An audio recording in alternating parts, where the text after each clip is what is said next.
Zombie Apocalypse.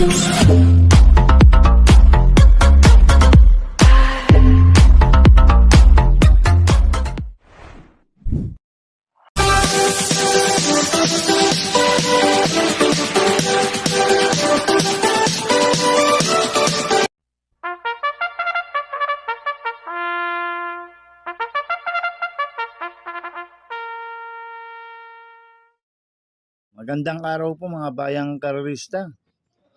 Ngayon po ay araw ng linggo, February 8, 2026, karera po ng Metoturf, Malbar, Batangas.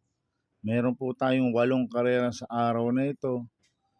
Nandito naman po yung lingkod, Drunken Master Wangbu, aka Eloato Budoy, para magbigay ng giya at analysis sa inyo mga bayang karerista. Mga bayang karerista, start po ng karera natin ay 2 p.m. Kaya bago po ako magsimula magbigay ng giya at analysis, huwag pong kalimutan subscribe, like, and share YouTube channel ko po. At syempre, huwag din pong kalimutan i-click yung notification bell ko para updated po kayo sa mga bagong video ko. Kaya mag-i-start na po ako sa pagbibigay ng giya at analysis. Race 1, Pick 5 event, races 1 to 5. May 6 na kalok po tayo dito, but 5 betting in option. Ang grupo 3-year-old and above maiden race placers sa distansya 1,400 meters.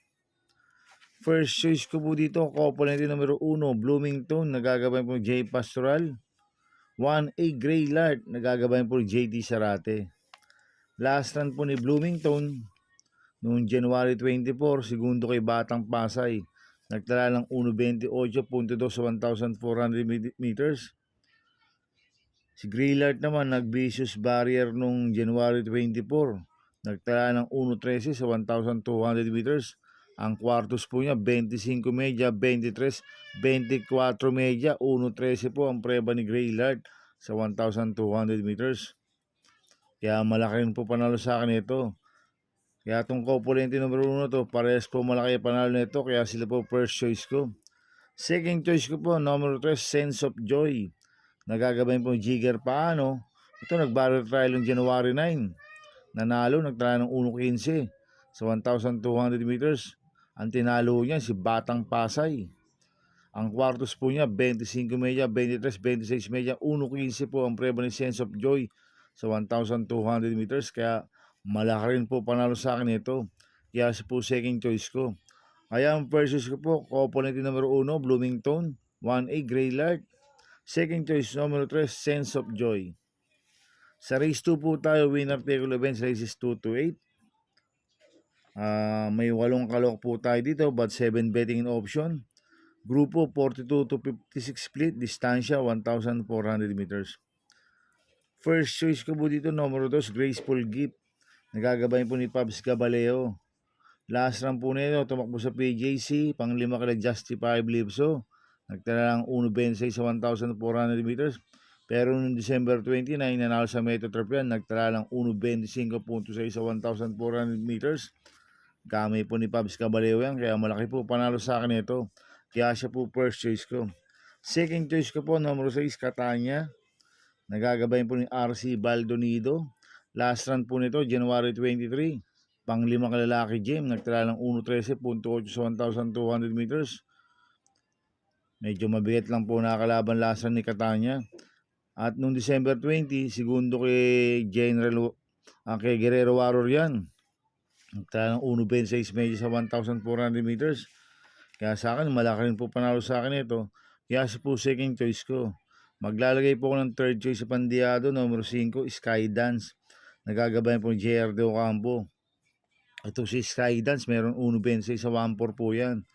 Kaya sa akin, siya po yung third choice ko na Pandiado. Kaya ang first choice ko po, number 2, Graceful Gift. Second choice, number 6, Catania. Third choice ko na Pandiado, number 5, Skydance.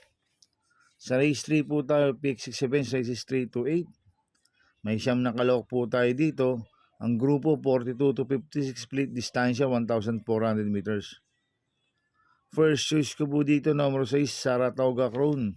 Nagagabayan po dyan Alvin Guse. Last run po nito, tumakbo sa PJC noong February 1. Pang-5 kala high intensity, nagtala ng 1.27 medyo sa 1.4. Pero meron 1.26 sa Metoturf yan, si Saratoga Crown. Kaya sa akin, malaki po panalo sa akin ito. Kaya siya po first choice ko. Second choice ko po, number 9, para sa masa. Nagagabay po ni AM Bupete. Last run po nito, January 25. Tarsero ko Hakim, nagtala ng 1.27 medyo sa 1.4.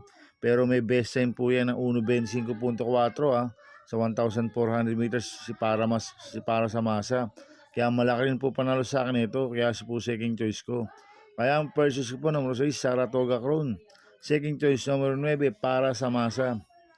Sa race 4 po tayo, second pick 5 first races 4 to 8. May 8 kalok po tayo dito, but 7 betting in option. Ito po yung tribute race for the late Vice President Mr. Kaloy Macarig sa distansya 1,600 meters.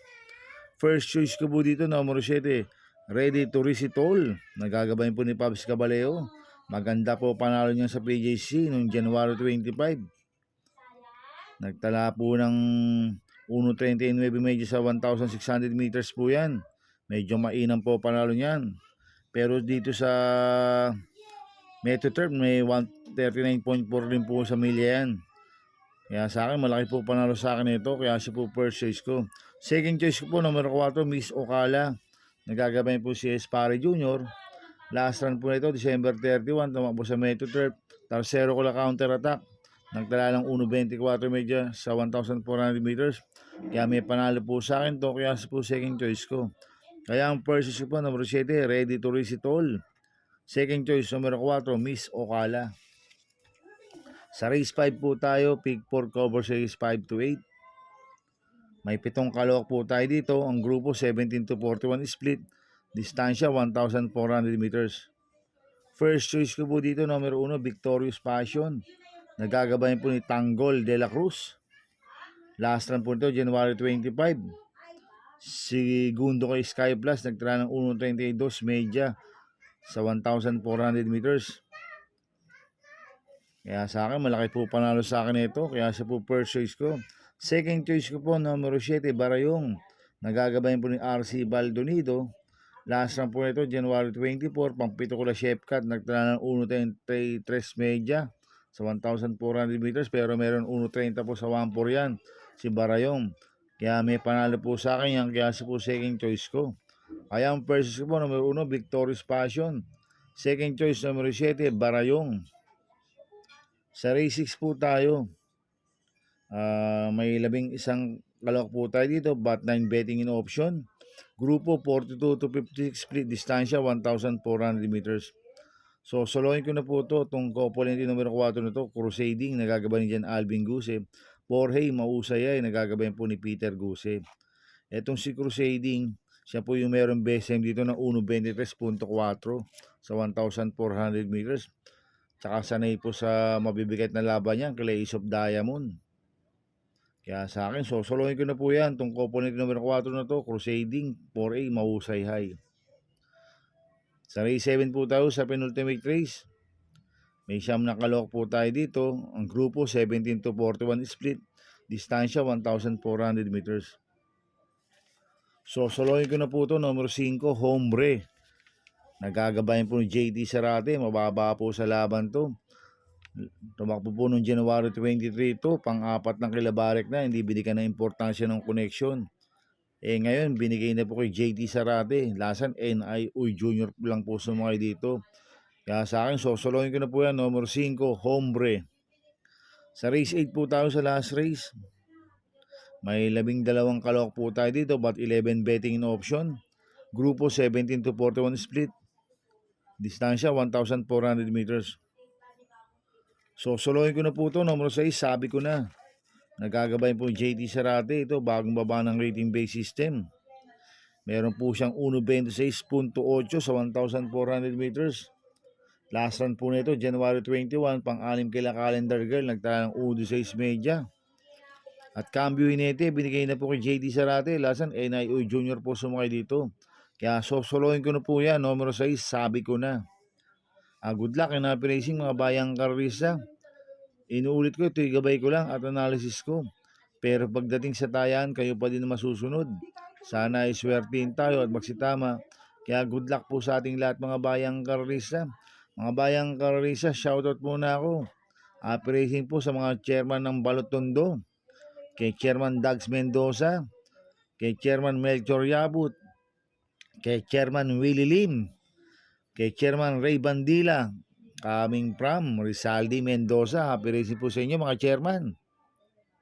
At happy racing din po sa mga boss ko, kay Boss Toto de la Cruz, kay Boss Manuel Chua, kay Boss Manny Caplis, kay Boss Godo Predo, kay Boss Raul Santos, kay Boss Bernard Carpio, kay Boss Edwin Carpio, kay Ninong Rigor Costada. Happy racing po sa inyo. At happy racing din po sa mga taga Barcadano TV. At happy racing din po sa Kuya J OTV, kay paring John Aguilar. At happy racing din po sa mga taga Double Rock OTV. At happy racing din po sa grupo ko sa Team Budoy. At happy racing din po sa mga grupo ko sa Pingping Boys. Kaya mga bayang kararisa, please subscribe my YouTube channel at Budoy 2.0. At sana lagi niyo pong panoorin ads ko, huwag niyo pong skip. Kaya maraming salamat po sa inyo and God bless.